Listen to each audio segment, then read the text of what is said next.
Baseboards are an important part of any room's decor, but they can start to look unsightly when gaps start to appear.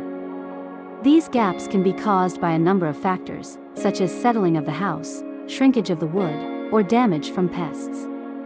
Whatever the cause, there are a few simple steps you can take to fill in those gaps and restore your baseboards to their former glory. Mastering the art of baseboard gap filling. Step 1. Gather your materials.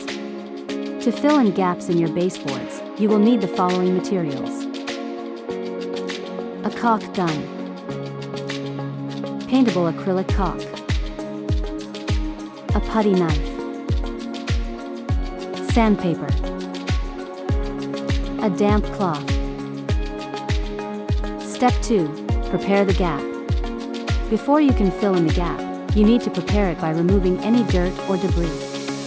Use a putty knife or a damp cloth to clean out the gap, and then let it dry completely. Step 3. Apply the caulk. Once the gap is clean and dry, you can apply the caulk. Cut the tip of the caulk gun at a 45-degree angle, and then insert the tube into the gun. Hold the gun at a 45-degree angle to the gap, and slowly apply the caulk. Be sure to fill the gap completely, and then smooth out the caulk with your putty knife. Step 4. Let the caulk dry. Allow the caulk to dry completely according to the manufacturer's instructions. This usually takes around 24 hours. Step 5. Sand the caulk. Once the caulk is dry, you can sand it down to create a smooth finish. Use a fine grit sandpaper, and sand the caulk until it is level with the rest of the baseboard. Step 6.